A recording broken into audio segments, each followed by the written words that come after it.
the Boyz Hut.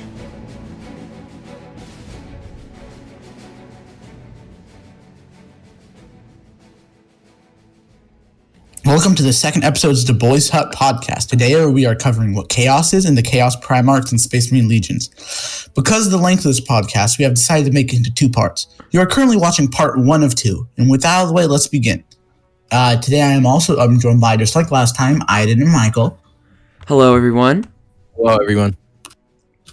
So today we're going to start off, basically, the first topic is, we talked about the warp last time, but we're going to go back over it. Yeah. Basically, the warp is essentially like space hell, I guess you could say. Inside lies the chaos gods and demons and souls, just hell stuff. Yeah. Essentially, for someone to travel through the warp, they basically have to use these people called navigators, and they tap into psychic power to pretty much rip a hole in space hell, travel through it like you would in the Nether Minecraft, and then basically pop out the other side. Although they do utilize these things and their ships called Geller fields, which are essentially like these fields that make them immune and impervious to anything that has to do with demons, allowing them to travel through safely. Yeah. The warp is a strange and terrible place. You might as well know a traveler into a sea of sharks and tell him to swim home as send him through the warp unprotected. Better it is not to let a common man travel through the stars. Better still, let him not know such a thing is feasible.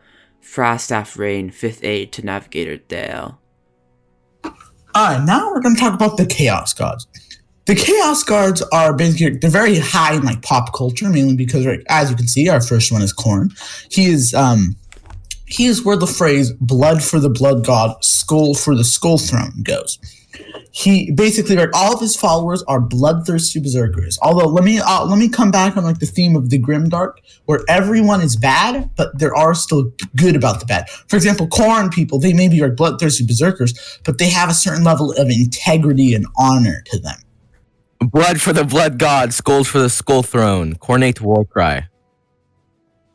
Now we will talk about my personal fit. Nurgle also goes by Papa Nurgle or Grandfather Nurgle, or basically his whole thing is pestilence and plague. Again, like I said, the Grimdark, if everything bad, some good. Nurgle, there's a phrase that people throw in the community of Papa Nurgle loves you, because Nurgle loves all, because he knows in the end, when we all start to decay and rot, we will all look the same. So no matter how beautiful you are in your actual life, when you start to rot and decay, that beauty goes away. Bubles, phlegm, blood and guts, boils, bogies, rat and pus, blisters, fevers, weeping sores, from your wound the festers pores. Chant sung by plague-bearer demons during battle. Now on to the last one. Basically, not the last one actually, but basically, this is the Tzinch. He's the big blue bird man. His whole thing is that he's just as planned. He basically he sees and controls fate. And again, the whole good from bad, Tzinch isn't necessarily evil. It's just that he's a chaos god because he lies within the warp, but he's more around fate. So if the fate says that something good will happen, it will happen. But if fate says that all your dudes are going to get murdered by his giant bird monsters, they're going to get murdered. Do not ask which creature screams in the night. Do not question who waits for you in the shadow. It is my cry that wakes you at night and my body that crouches in the shadow. I am Tzinch, and you are the puppet that dances to my tune. The Book of Tzinch. Okay, now on to our final chaos god, Slaanesh. Slash's whole thing is the excessive emotion. Again, it's the Grimdark thing. Emotion isn't a bad thing, but the way that it's typical Slaneshian stuff is typically portrayed through sexual acts. But that's Slanesh's whole thing is just purple and kinky. Embrace your hunger, your lust, your desire. The universe is ours for the taking. Sanctify Sir Levi, cult of the sacred union. Alright, before we move on to the next part, you guys have any questions about that? I'm pretty cool. Definitely the Papa Nurgle loves you. That's pretty cool. Pretty funny. Yeah, like I said, he's one of my favorites just because also this Death Guard, which are basically like his Space Marines, or like the Space Marines that are Yeah. with Nurgle, they're definitely some of the cooler looking ones and most unique. Does he do they all speak in rhymes, or is that just that one quote? Well, basically, that was a quote from here. It was the chat. It basically is just like something that his demons chant when they're going into battle. They don't all speak with rhymes. If anything, Zinch would speak in rhymes because he's that kind of guy. But definitely not Khorne or Slaanesh or Nurgle would do something like that. Okay, cool. All right, so now we're gonna move on to the Primarks. Yeah. Anyways, now we are moving on to the Primarks. After the Horus Heresy, certain Primarks moved over to Chaos' side. A good, I'd say half. Actually, the majority of them did, to be honest. But here's the problem with this majority. Basically, some of them, a lot of them are actually dead. While similar to the Loyalists, while some of them, if the Primarch description says, if I mentioned they're a Daemon Prince, that means that they became a demon. Just so you know. Okay, today we're starting with Fulgrim. He is the Primarch of the Emperor's Children, Demon Prince of Slaanesh, and he killed Ferrus Manus and mortally wounded Rabut Gilliman. He basically, if you look up images for him, he's like a very seductive looking person, I guess you can say. And he's like a perfectionist, I guess you could say. That which causes us trials shall yield us triumph, and that which makes our heart ache shall fill us with gladness. For the only true happiness is to learn, to advance, and to improve. None of this could happen without rejecting error, ignorance, and imperfection. We must pass out the darkness to reach the light. Primarch Fulgrim, attainment of perfection. Alright, our next Primarch is Perturbo. Basically, Perturbo is pretty much, Rogel Dorm from we talked last time, the master of fortifications. Perturbo is the opposite of that. Him and his Iron Warriors are the master of siege weapons. Basically, he is a Daemon Prince, which means that he's not dead, he's just demon. So, negative Bob the Builder. Exactly. Tell them ruin has come to their world, death, despair, and red war. Tell them their hopes and pride have come to nothing. Tell them their empty whispers fall upon deaf ears. Their gods are dead, human reason has killed them. Tell them the angels of death have come. Tell them nothing can save them now. Perturabo, Primarch of the Iron Warriors. Kurz.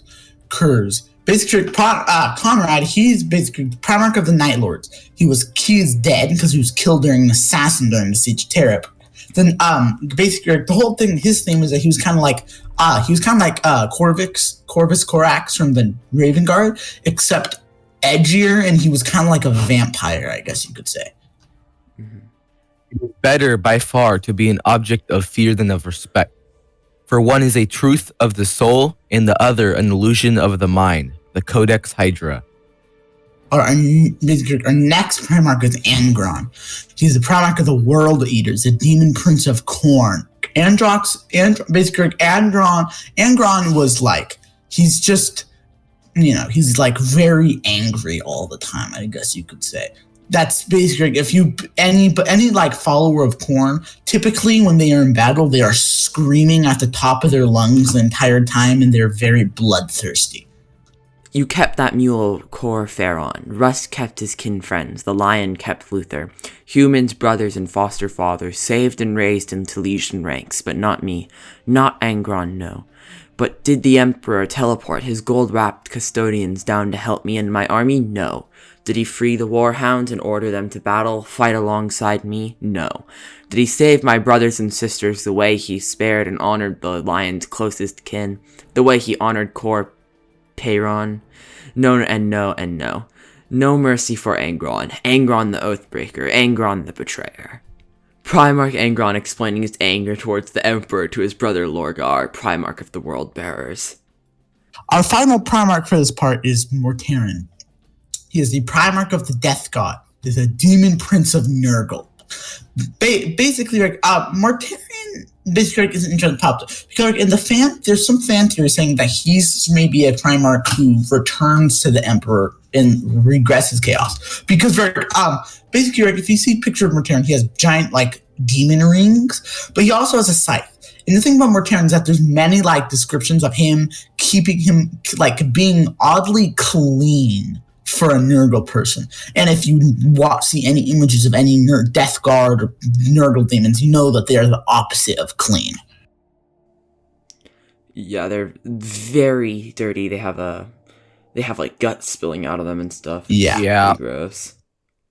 Forget no insult, my sons, as I have never forgotten those of my father, of the Emperor, nor those of Horst. Forgive no slight of grievance, hold your bitterness deep within, and there let it fester. Let it roil and squirm and churn until you have filled the bile so poisonous that all you touch falls to ruin. Thus shall you serve Nurgle best. Thus shall you spread his virulent gifts across the false Imperium and watch its final rotting.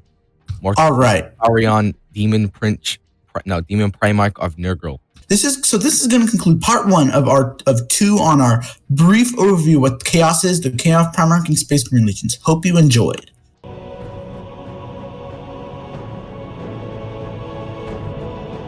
The Boyz Hut.